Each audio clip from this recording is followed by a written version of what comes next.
Commander Zethkar had witnessed the fall of 17 star systems. He had seen entire fleets reduced to cosmic dust, watched as civilizations that had thrived for millennia crumbled before the might of the hegemony's ultimate weapon. The Void Ripper, a massive construct that could tear holes in space-time itself, creating gravitational anomalies that would consume anything within a light-year radius. Today, they would use it against the humans. Target acquired, reported his tactical officer, her crystalline voice echoing through the command chamber. The human fleet has assembled in the Proxima Centauri system. Intelligence indicates this is their primary defensive formation. Everything they have. Zethkar's 4 eyes focused on the holographic display. The human fleet was impressive by primitive standards. Roughly 3,000 vessels of various sizes, bristling with their crude kinetic weapons and primitive energy projectors. They had arranged themselves in what their military theorists called a sphere defense, vessels positioned in multiple layers around their homeworld's orbital installations. Pathetic, muttered his weapons coordinator. Do they truly believe their metal shells can withstand the Void Ripper? The commander remained silent. Something about the human formation troubled him.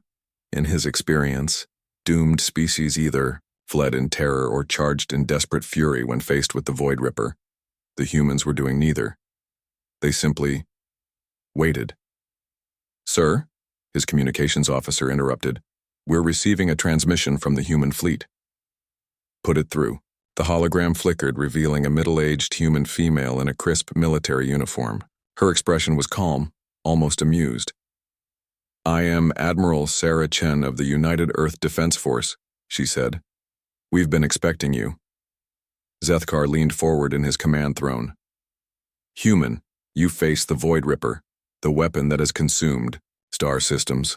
Surrender now and your deaths will be swift. Admiral Chen smiled. Oh, we know all about your Void Ripper. Fascinating technology, really. Our physicists have been studying the gravitational echoes from your previous demonstrations. Quite impressive work with controlled spatial distortion. The commander's mandibles clicked in confusion. Studied? How could they have studied? We particularly enjoyed watching what you did to the Kepler system. Chen continued conversationally.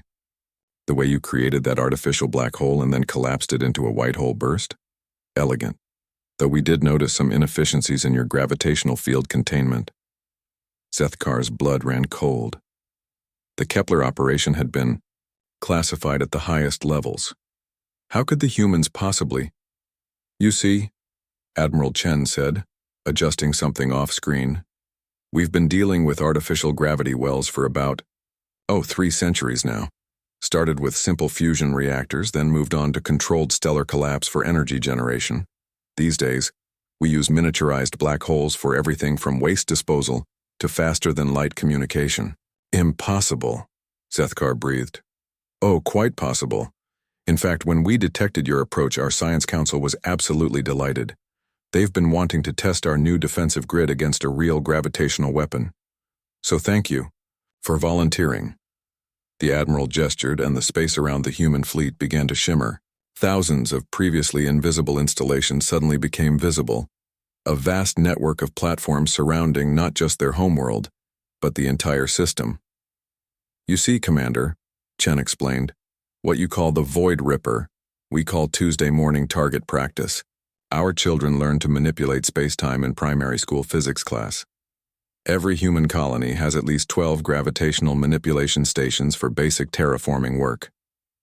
Zethkar watched in growing horror as the readings from his sensors began to spike. The gravitational signature of the entire system was fluctuating wildly, but somehow maintaining perfect stability. It was as if the humans were conducting a symphony of space-time distortion. Fire the Void Ripper! He commanded desperately. The weapon discharged, a lance of pure gravitational force that should have torn reality itself apart. Instead, it struck what appeared to be empty space and simply stopped. The massive energy pulse was absorbed, redirected, and then sent spinning harmlessly into the void. Excellent! Admiral Chen clapped her hands. Our newest gravitational dampening field works perfectly. The Academy cadets designed it as their final project last semester. I'll be sure to give them extra credit.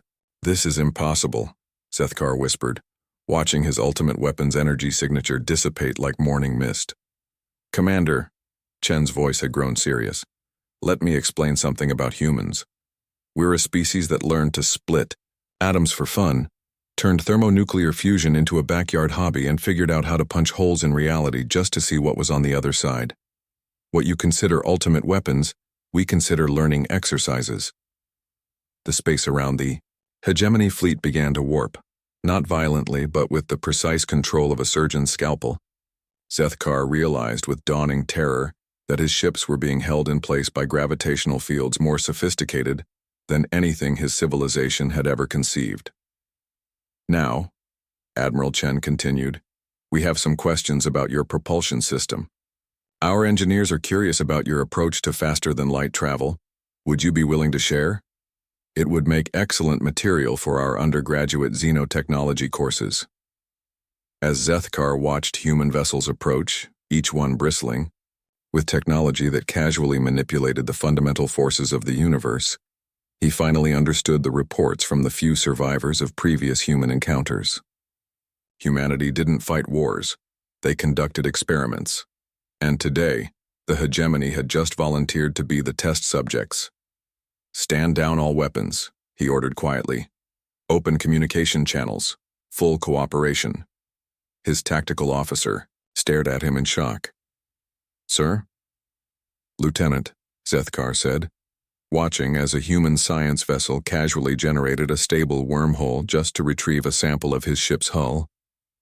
We're no longer conquerors, we're students, and I suspect we're about to receive the most comprehensive education in applied physics that our species has ever experienced. Admiral Chen's smile was visible across the void. Welcome to Advanced Gravitational Engineering 101, Commander. Class is now in session.